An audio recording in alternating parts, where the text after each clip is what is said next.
आज मैं एक ऐसा वीडियो बनाने जा रहा हूँ जो कि पिछले 10 दिन में काफ़ी हॉट टॉपिक रहा है। मैं किसी का नाम तो नहीं लूँगा कि ये वीडियो किस तरीके का वीडियो था, बट इसमें एक बहुत ही इंटरेस्टिंग चीज़ आया सामने आज, जो कि बहुत ही सेंसिटिव इशू भी है। और वो है नीतीश कुमार, जो कि अभी करंट चीफ मिनिस्टर हैं बिहार के, जिन्होंने हिजाब को हटाने की कोशिश किया या हटाया एक लड़की को ज्वाइनिंग लेटर देते हुए, जो कि आयुष में as a doctor government job के लिए ज्वाइनिंग लेटर था। तो इसमें एक चीज़ जो यहाँ पर निकल के सामने आया है वो ये है कि आखिर ये जो था हिजाब हटाने की कोशिश, ये क्या था, इसको किस कॉन्टेक्स्ट में लेते हैं। पहली बात तो इसमें मैं नीतीश कुमार का सपोर्ट तो नहीं करता हूँ कि जो इन्होंने जिस तरीके से किया एज ए सीएम, इनको ऐसा नहीं करना चाहिए था, ये बिल्कुल सही है। और उसके बाद जो एक संजय निषाद नाम से एक बरबोले यूपी के मिनिस्टर हैं, इन्होंने कुछ ऐसी बात कहा जो कि और ज़्यादा चीज़ों को हाईलाइट किया। लेकिन इससे हट करके एक बहुत ज़रूरी पॉइंट इसमें ये है कि क्या ये हिजाब का मामला कहाँ तक सही है। क्योंकि अगर आप एक सीएम या मिनिस्टर जिनको हाई सिक्योरिटी प्रोटोकॉल मिला हुआ होता है, अगर आप उनके पास जा रहे हैं मिलने के लिए, तो क्या आपका चेहरा वहाँ पे खुला होना चाहिए या चेहरा ढका होना चाहिए। इसके नुकसान और कॉन्सिक्वेंसेस क्या हो सकते हैं फॉर बेसिकली जो हाई प्रोफाइल लोग हैं उनके लिए। तो यहाँ पर एक तो जो मेरा अपना मानना ये है कि चाहे वो कोई भी आदमी हो, शक्ल तो हर इंसान का खुला रहना चाहिए। प्रॉपर आइडेंटिटी चेक होना बेहद ज़रूरी है, चाहे वो कोई भी आदमी क्यों ना हो। ठीक है, तो एक तो हमारा ये अपना मानना है।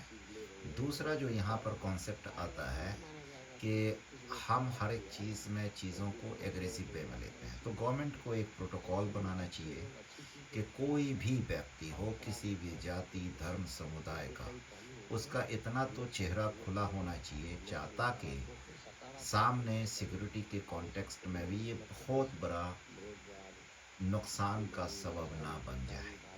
ये बिल्कुल क्लियर है। दूसरी चीज़, अगर मान लिया जाए कल को ये कहीं पेशेंट देख रहे हैं या बच्चों को क्लास में पढ़ा रहे हैं या जो भी आगे पर्पस हो, तो अगर वहाँ पर चेहरा नहीं खुला हो, सिर्फ आवाज़ ही आ रहा हो, तो उस पे बच्चे या सामने वाला पेशेंट किस ढंग से उसको लेंगे। इससे तो बेहतर है कि ऑनलाइन आदमी पढ़ाई करवा ले या ऑनलाइन डॉक्टर मेडिसिन रिकमेंड कर ले।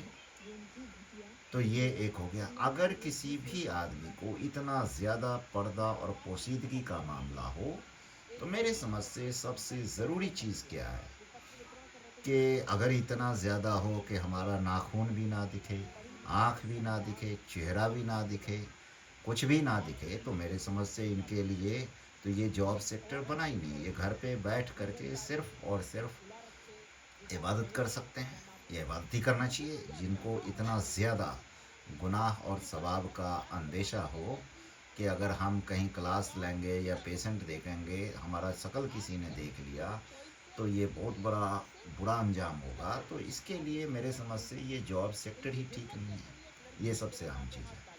और उसके आगे जो पॉइंट है कि जो जिस भी धर्म तबके से ये आते हैं, तो उस धर्म तबके में कितना पर्दा करने की कहानी, उसी पर तो विवाद पड़ा हुआ है। कुछ लोग कहते हैं चेहरा दिखना चाहिए, कुछ लोग कहते हैं, यहीं पर आप देख लें, जो लेडी केस एफआईआर करी हैं नीतीश कुमार के खिलाफ, उनका चेहरा खुला हुआ है। तो अब यहीं पर तो एक तो कंट्राडिक्शन यहीं पर आ गया कि वो उनका चेहरा सिर्फ खोलने को लेकर इतना विवाद है, जो एफआईआर कर रही हैं नीतीश कुमार के खिलाफ, उनका खुद का चेहरा खुला हुआ है। तो कहने का सेंस ये है कि पहले आप अपने कम्युनिटी में जो बड़े सो कॉल्ड स्कॉलर्स हैं, मुफ्ती हैं, आलिम हैं, मौलवी हैं, उनसे एक फ़ैसला ले लें कितना चेहरा खुलना चाहिए, कितना चेहरा बंद रहना चाहिए। और उसके बाद फिर आप पब्लिक प्लेस में कोई जॉब, ख़ास करके गवर्नमेंट सेक्टर की मैं बात कर रहा हूँ। प्राइवेट कंपनीज़ में तो कंपनी जैसे डिसाइड करें, लेकिन अगर गवर्नमेंट सेक्टर में या गवर्नमेंट के किसी भी सिस्टम का हिस्सा आप बनने जा रहे हैं, चेहरा का खुला होना तो मैंडेटरी होना चाहिए।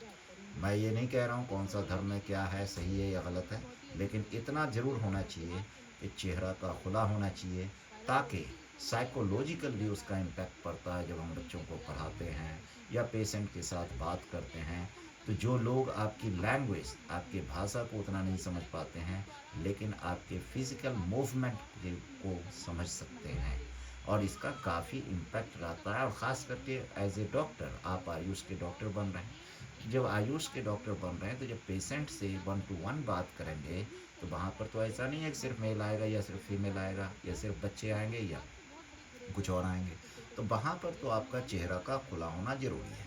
तो नीतीश कुमार पर्सनली जो उन्होंने चेहरे से पर्दा हटाया, वो गलत ज़रूर था, लेकिन वहाँ पर चेहरे को बिल्कुल ढक करके जाना, ये तो एक प्रोटोकॉल बनना चाहिए कि अगर यहाँ पर जिसको भी आना है तो चेहरा पूरा खुला होना बेहद ज़रूरी है। तो मैं इस चीज़ के ख़िलाफ़ ये फेवर में नहीं हूँ कि आपको कितना चेहरा ढकने की इच्छा है या कितना खुला रखने की इच्छा है, लेकिन इस बात को मैं ये करता हूँ कि एक प्रोटोकॉल बनना चाहिए कि कोई भी व्यक्ति विशेष कहीं पर भी इस तरीके के हाई प्रोफाइल लोगों से मिलने अगर जा रहे हैं, वहाँ पर चेहरे का खुला होना ज़रूरी है। या किसी भी स्कूल, कॉलेज या किसी भी हॉस्पिटल में आप जॉब कर रहे हैं, तो ख़ास करके क्लास लेते वक्त आपका चेहरा बिल्कुल खुला होना मैंडेटरी होना चाहिए। और जो चेहरा खुला ना हो, उनको स्कूल, कॉलेज, यूनिवर्सिटी में पढ़ाने का ही हक़ नहीं होनी चाहिए। पढ़ने में तो फिर भी आदमी ये कर लेगा, क्योंकि वो उसका अपना पर्सनल मामला है, लेकिन जो पढ़ा रहे हैं उनके चेहरे का लिप मूवमेंट हर एक चीज़ आए। और उसी ढंग से अगर हम पेशेंट के साथ इंटरेक्ट कर रहे हैं, तो हमारा चेहरा खुला होना ज़रूरी होना चाहिए। ये तो एक गवर्नमेंट को क्विक में एक ये बनाना चाहिए, कानून बनाना चाहिए, इतना चेहरे का खुला होना मैंडेटरी है। बाकी आपकी मर्ज़ी, आप कितना कपड़ा, कैसा कपड़ा पहन रहे हैं, क्या पहन रहे हैं, नहीं पहन रहे हैं, वो आपकी मर्ज़ी, लेकिन फेस का अनकवर होना मैंडेटरी होना चाहिए। और ये गवर्नमेंट को क्विक में एक कानून बनाना चाहिए, इस स्टेट लेवल पर भी, और सेंट्रल गवर्नमेंट को तो बिल्कुल ही क्विक एक्शन लेना चाहिए और एक कानून बनाना चाहिए। अब इसको लेकर के बहुत सारे कंट्रीज़ में, हमारे ख़ास करके नेबरिंग कंट्रीज़ में, इसको इतना सेंसिटिव इशू बना रहे हैं कि मानो कोई बहुत बड़ा पाप हो गया। तो उनके खुद के मुल्क में ऐसे ड्रेस स्टाइल है कि जो खुद शर्मा जाएं कि कैसे लोग कपड़े पहनते हैं। तो यहाँ पर चूँकि गवर्नमेंट सेक्टर में आप जॉब करने आ रहे हैं, तो आपके साथ ये कंडीशन होना चाहिए कि आप चेहरे को कितना खुला रखेंगे, इतना गवर्नमेंट की तरफ से इंस्ट्रक्शन होनी चाहिए। अब कुछ लोग कह रहे हैं कि नहीं, वहाँ पे लोग खड़े हुए मज़े ले रहे थे, ऐसा कुछ नहीं है। आप देख सकते हैं जो डिप्यूटी CM हैं या जो होम मिनिस्टर भी हैं, वो खुद नीतीश कुमार जी को पकड़ने की कोशिश कर रहे हैं।